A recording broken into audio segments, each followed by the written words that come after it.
बच्चे का ख्याल रखो, मेरे बच्चे का ख्याल रखो। जैसा ही जियान ख्वाब देखता है तो अचानक से उठकर बैठ जाता है। यास्मीन, बच्चे कैसे हैं? सब हमारे बच्चे, तुम्हारे बच्चे तो ठीक है ना? हाँ जियान, सोने दो, बच्चे सब ठीक हैं। अपने कमरे में सब बच्चे सो रहे हैं। जियान, अब तुम्हें मेरे बच्चों का ख्याल रखने की ज़रूरत नहीं है, क्योंकि मेरा बच्चा मेरे पास आ चुका है। कुछ समय की बात है। एक गांव जो ठंडी की चादर ओढ़े हुआ था। चारों तरफ ठंड का माहौल था। उस गांव में कई दिनों बाद एक शादी होती है, और शादी भी ऐसी कि लोग तारीफ करके थकते नहीं। उस गांव में शादी बड़ी धूमधाम से की जाती है। लोगों का हुजूम होता है, खाना पीना सब वाफिर मिक़दार में रहता है। शादी की विदाई के बाद दुल्हन के वालिद दूल्हे को नसीहत करते हैं। बेटा, मेरी बेटी अब आपकी अमानत में है। इसका तुम बहुत अच्छे से ख्याल रखना, किसी भी चीज की कमी होने नहीं देना। और मेरी बेटी नई जगह, नया माहौल में जा रही है, तो उसको थोड़ा वक्त जरूर देना, ताकि आपके घर के माहौल में घुल मिल सके। अब्बा, आप थोड़ा भी चिंता ना करिए। मैं आपकी बेटी को लेकर जा रहा हूँ, लेकिन मैं अपने आप से ज्यादा उसका ख्याल रखूंगा। जैसे वो रहना चाहे रह सकती है। आपकी बेटी को वहाँ मेरे घर पे थोड़ा भी तकलीफ आने नहीं दूंगा। बस अब्बा, आप हमारे लिए दुआ करिए कि हमारी जिंदगी ऐसे ही हंसी खुशी से गुजरे। और अब्बा, हमें अपनी दुआ में हमेशा याद रखिएगा। और हाँ अब्बा, आप टेंशन फ्री हो जाना। बेटा, टेंशन तो हमेशा लगा रहेगा। मेरे दिल का टुकड़ा मुझसे दूर जा रहा है। कैसे मैं दिल को मनाऊंगा, जिससे मैंने बचपन में अपने हाथों से पाला पोसा है। मैंने अपनी बेटी को बिन माँ के भी माँ का ख्याल आने नहीं दिया। क्या करें बेटा, अल्लाह का यही उसूल है। बेटी को एक ना एक दिन माँ बाप को छोड़ना पड़ता है। बिना बेटी के इस घर में कैसे मैं रह पाऊंगा? अब ये घर ऐसे ही वीरान हो जाएगा। उसी टाइम बेटी बाप के पास आती है और कहती है, अब्बा, मैं जा रही हूँ, आप अपना ख्याल जरूर रखना। मैं अपने घर और आपके बिना कैसे रह पाऊंगी अब्बा? आप मेरे जाने के बाद अपने आप को अकेला नहीं समझना। मैं हमेशा से आपके बेटी बनकर ही रहूंगी। नहीं बेटी, आज वो दिन आ गया है। आपको तो जाना ही था। मत रो बेटी। बेटी का असली घर उसका मैका नहीं, बल्कि उसका ससुराल होता है। सारी रस्म खत्म होने के बाद बेटी अपने घर से रुखसत हो जाती है और दुल्हे के साथ घर पहुंच जाती है। दुल्हे के गांव की औरतें दुल्हन से मिलने आते हैं दुल्हे के घर। वक्त गुजरता है, परिवार बहुत खुश रहता है। लड़की भी अपने ससुराल में सेट हो जाती है। अपने वालिद के घर आना जाना लगा रहता है। सब अच्छे से चलता है। कुछ साल बाद बड़ी मेहनत और मन्नत से उसके घर एक बेटा पैदा होता है। आयशा, हमारा बेटा कितना खूबसूरत है। ऐसा लग रहा है अल्लाह ने हमें अपना थोड़ा सा नूर हमें भी दे दिया है। अच्छा आयशा, एक बात बताओ, हमारा बेटा किस पर गया है?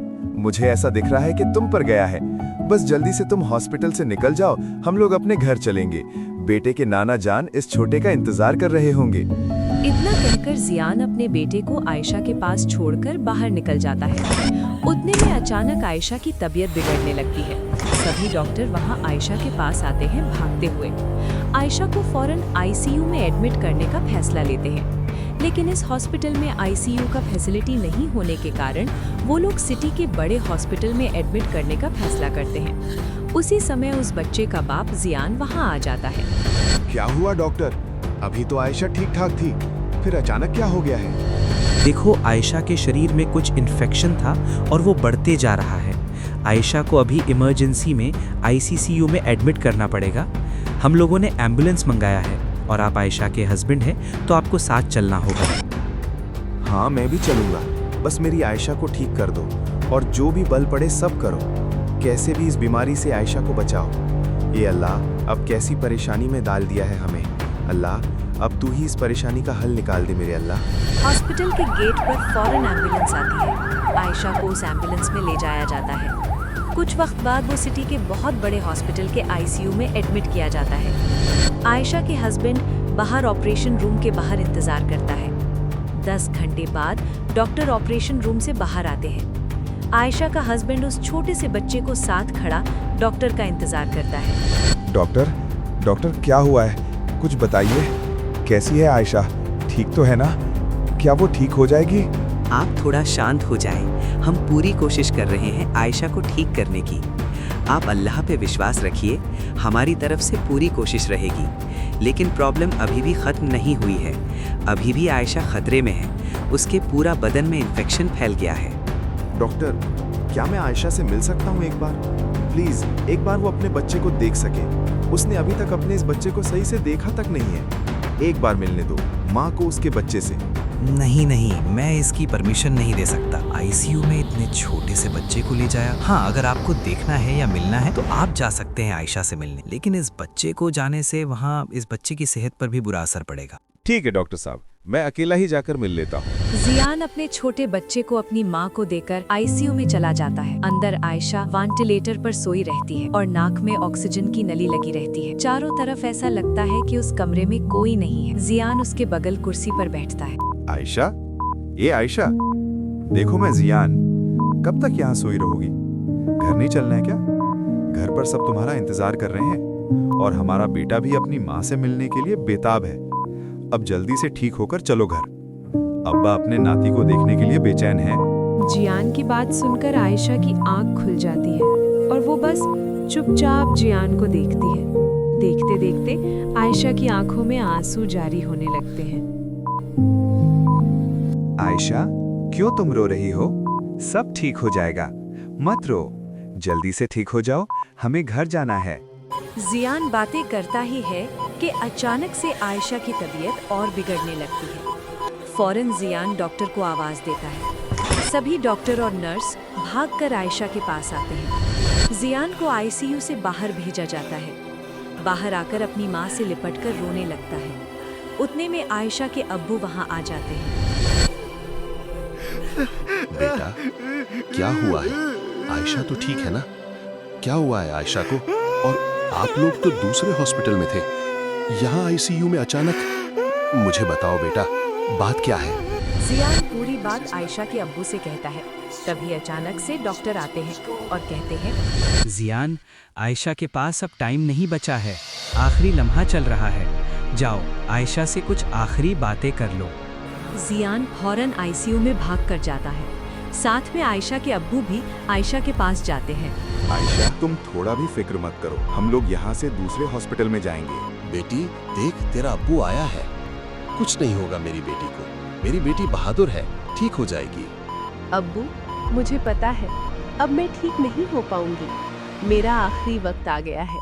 अब्बू, मेरी जाने के बाद अपना अच्छे से ख्याल रखना और मैं अल्लाह से दुआ करूंगी कि हम इस दुनिया में साथ थे और अल्लाह हमें आखिरत में भी साथ नसीब करे। और जियान, मुझसे तुमसे कुछ ज़रूरी बात करनी है।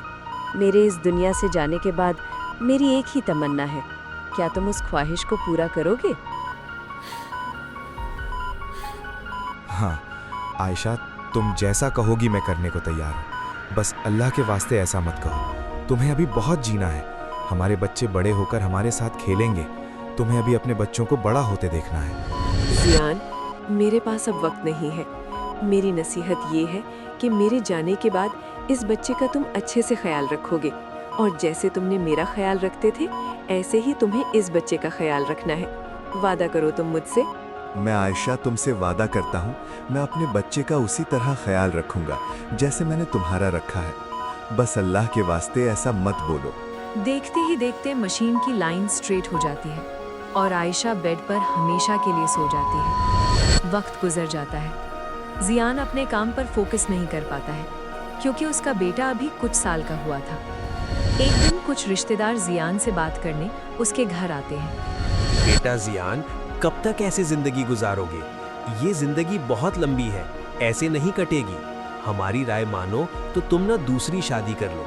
हम सब तुम्हारे लिए कोई अच्छी सी लड़की तलाश कर लेते हैं और शादी कर लोगे तो इस बच्चे को माँ मिल जाएगी, तुम्हें दूसरी बीवी और काम करने में भी तुम्हें आसानी होगी। जरा आराम से सोचना इस बात पर।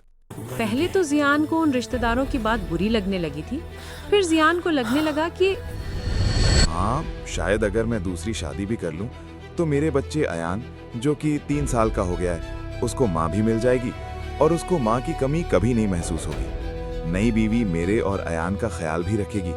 काम करने में मुझसे परेशानी भी नहीं होगी। जियान बहुत बार सोचने के बाद फैसला करता है दूसरी शादी करने का और वो अपने रिश्तेदारों से बात करता है। कुछ ही महीने में जियान की शादी एक अच्छे खानदान में होती है। यास्मीन से शादी होती है। यास्मीन भी पहले से शादीशुदा थी। किसी कारण से उसका तलाक हो जाता है और यास्मीन के 2 बच्चे भी रहते हैं। यास्मीन और यास्मीन के दोनों बच्चे जियान के साथ उसके घर में रहते हैं। जियान की लाइफ ठीक ठाक गुजर रही थी, लेकिन यास्मीन जियान के अपने बेटे से चिढ़ने लगती। बात बात में अयान को मारने लगती। दिसंबर वाली ठंडी पड़ रही थी। एक दिन जियान के घर पर कुछ मेहमान आए जो कि जियान की वाइफ यास्मीन के घर वाले थे। सब लोगों के लिए खाने का इंतजाम किया गया। जैसे ही दस्तरख्वान पर खाना रखा तो अयान भी साथ में बैठ जाता है। तुम यहाँ क्यों बैठे हो?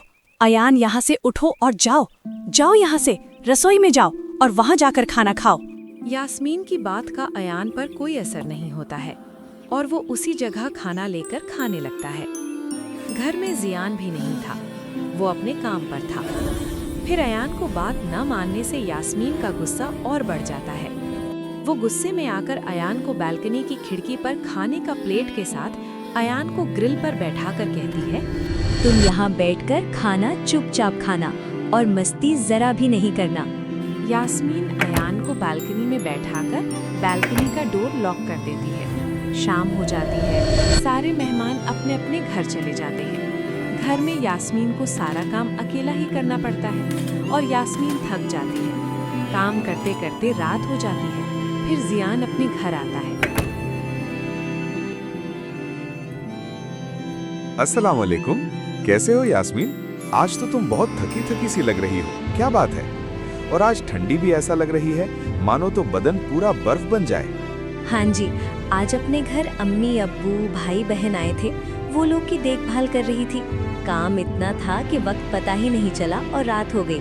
अच्छा, तुम हाथ मुंह धुल लो, तुम्हारे लिए खाना निकालती हूँ। जियान वॉशरूम में फ्रेश होने चला जाता है। किचन में यास्मीन खाने को गर्म करके जियान के लिए निकलती है। जियान बच्चों के बेडरूम का दरवाज़ा थोड़ा खोलकर देखता है तो बच्चे सब सो रहे होते हैं। फिर जियान खाना खाने चला जाता है। क्या तुमने खाना खाए हो? बच्चे सब ने खाना खाए हैं? हाँ जियान, सब लोग ने खाना खाकर सो रहे हैं। बच्चे भी पूरा दिन भर मस्ती में गुजारकर रात में थक कर सो गए हैं। अब तुम जल्दी से खाना खाकर बेडरूम जाओ, सो जाओ। मैंने बिस्तर लगा दिया है। जियान खाना खाकर चुपचाप सोने के लिए चला जाता है क्योंकि पूरा दिन काम करते थक जाता है और वो बिस्तर पर लेटते हुए जियान की आंख लग जाती है और वो गहरी नींद में चला जाता है। फिर कुछ लम्हा गुजरा ही था कि ख्वाब आता है जियान को और वो ख्वाब में देखता है आयशा रो रही है और वो जियान से कुछ कह रही है। जियान, ओह जियान, मेरे बच्चे का ख्याल रखो, मेरी बच्चे का ख्याल रखो। जैसा ही जियान ख्वाब देखता है तो अचानक से उठकर बैठ जाता है। यास्मीन, बच्चे कैसे हैं? सब हमारे बच्चे, तुम्हारे बच्चे तो ठीक है ना? हाँ जियान, सोने दो। बच्चे सब ठीक हैं। अपने कमरे में सब बच्चे सो रहे हैं। जियान फिर से सोने की कोशिश करता है और फिर कुछ समय बाद उसकी आंख फिर से लग जाती है। जैसे ही आंख लगती है फिर वही ख्वाब आता है आयशा का। जियान देखो, मैं तुमसे कह रही हूँ, मेरे बच्चों का ख्याल रखो, हमारे बच्चों का ख्याल रखो। फिर से जियान उठकर बैठ जाता है और कहता है, यास्मीन, बच्चे कहाँ हैं? ठीक तो है ना बच्चे? जियान, तुम फिक्र मत करो बच्चे, सब ठीक हैं। सब बच्चे अपने कमरे में सो रहे हैं। सुबह उठकर बच्चों से मिल लेना। यास्मीन की बातें सुनकर फिर से जियान सो जाता है और फिर से जैसे ही जियान की आंख लगती है वैसे ही आयशा फिर से ख्वाब में आती है और कहती है, जियान, अब तुम्हें मेरे बच्चों का ख्याल रखने की ज़रूरत नहीं है क्योंकि मेरा बच्चा मेरे पास आ चुका है। जियान अचानक से घबरा कर उठता है और यास्मीन से कहता है, यास्मीन, उठो, मेरा बच्चा अयान कहाँ है? जियान फौरन कमरे से बाहर आता है और भागा भागा बच्चों के कमरे में जाता है। वहाँ दोनों बच्चे सो रहे होते हैं। अयान कमरे में नहीं रहता है। यास्मीन भी उसी कमरे में आ जाती है। फिर यास्मीन को याद आता है, जियान, मैं भूल गई थी, अयान तो यहाँ नहीं है। मैं तो उसे बालकनी में बंद करके रखा था। जियान और यास्मीन बालकनी के पास भागते हैं और जैसे ही बालकनी का स्लाइडिंग ओपन करते हैं तो 3 साल का अयान खाने की प्लेट लेकर अपने सर घुटनों के अंदर दबाकर बैठा हुआ होता है। जब जियान उस बच्चे को हिलाता है तो वो मर चुका होता है।